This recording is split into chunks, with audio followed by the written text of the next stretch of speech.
Bonjour à toutes et à tous, fidèles auditeurs et lecteurs du Corbeau News Centrafrique, le CNC. Quel sujet brûlant nous attend aujourd'hui? Je suis Gisèle Moloma et je suis ravie d'accueillir notre journaliste de terrain. L'incontournable Arsène Feïmonazouy. Arsène, j'ai le sentiment que notre dictateur Faustin-Archange Touadéra a encore dérapé. Il ne se contente plus de gouverner par la peur, il semble désormais appeler ouvertement à la commission de crimes. Comment est-ce possible? Et la Cour pénale internationale, elle en pense quoi de tout ça? Bonjour Gisèle Moloma, bonjour à notre public. C'est bien plus qu'un dérapage, c'est une plongée dans l'abîme. Ce qui s'est produit récemment est absolument inouï dans l'histoire des nations qui se disent libres. Lors de son prétendu couronnement le 30 mars dernier, celui qui se présente comme l'homme du peuple a purement et simplement abandonné son rôle de garant des libertés.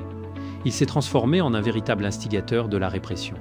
En donnant l'ordre à ses forces de défense et à ses alliés de, je cite, « traquer » fin de citation, ses opposants, l'empereur Faustin-Archange Touadéra vient, d'après plusieurs juristes que nous avons consultés, d'ouvrir grand la porte à une nouvelle chaîne de méfaits d'État.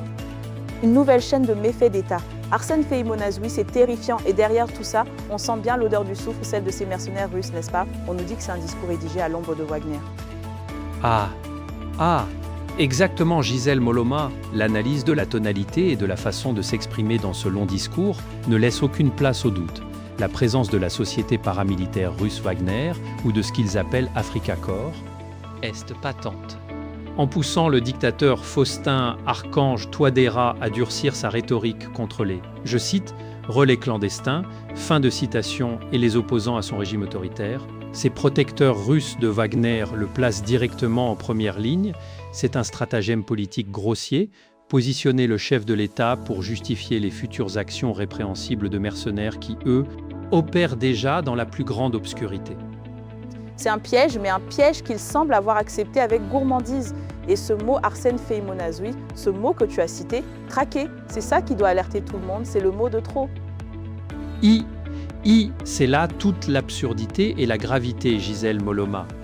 Pour un avocat du barreau de Bangui, ce discours n'est pas une simple prise de parole politique, c'est une reconnaissance claire d'une intention criminelle. L'ordre donné de, je cite, « traquer », fin de citation, ce qui s'oppose à la modification illégale de la Constitution du 30 août 2023, est une exhortation directe à la violence d'État. Une exhortation directe à la violence. C'est clair comme de l'eau de roche, Arsène Feïmonazouy. Oui, Gisèle Moloma, absolument. Une source judiciaire qui a souhaité garder l'anonymat nous a confié, je cite, « c'est un appel à peine voilé à la commission de crimes contre l'humanité, de persécution et d'arrestation arbitraire. » Fin de citation. En Centrafrique, malheureusement, nous savons tous ce que le verbe « traquer » signifie quand il est prononcé par les alliés russes, des exécutions immédiates, des sévices corporels et des disparitions forcées. C'est ignoble. Alors la Cour pénale internationale, elle va faire quoi? Elle va rester muette face à ça. La CPI doit faire face à ses responsabilités, n'est-ce pas Arsène Feïmonazouy? C'est la question que nous nous posons tous, Gisèle Moloma. L'empereur Faustin-Archange Touadéra semble oublier que le bureau du procureur de la Cour pénale internationale, la CPI, détient déjà de nombreux dossiers concernant les méfaits commis par les mercenaires de Wagner sur le sol centrafricain. Cette nouvelle déclaration lors de son investiture ne fait qu'alourdir un dossier déjà lourd d'accusations. Donc, en revendiquant la traque comme méthode de gouvernement, il se tire une balle dans le pied, en quelque sorte. C'est exactement ça, Gisèle Moloma.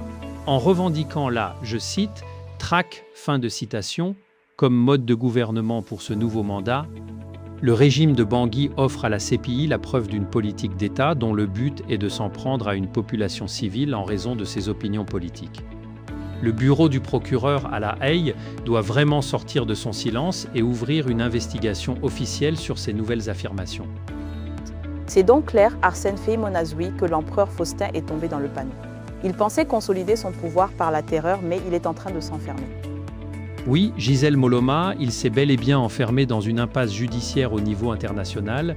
Ce discours de la 7e République pourrait très bien devenir un élément capital d'un futur acte d'accusation. Le, je cite, « rassemblement », fin de citation, qu'il promet n'est qu'une illusion. La réalité, c'est celle d'un régime qui, sous la main de ses alliés étrangers, a officiellement déclaré la guerre à ses propres citoyens. Quel sombre constat, Arsène Feïmonazouy. Un grand merci pour cette analyse percutante. Chers auditeurs, lecteurs, cet article que j'ai rédigé moi-même, évidemment sous la supervision de notre directeur de publication, M. Alain Zilo, met en lumière une situation des plus préoccupantes. Oui, et nous restons à votre écoute. Pour contacter Corbeau News Centrafrique, notre numéro de téléphone ou WhatsApp est le +236 75 72 18 21 ou le 70 16 44 65. Prenez soin de vous et à très bientôt sur nos ondes et notre site.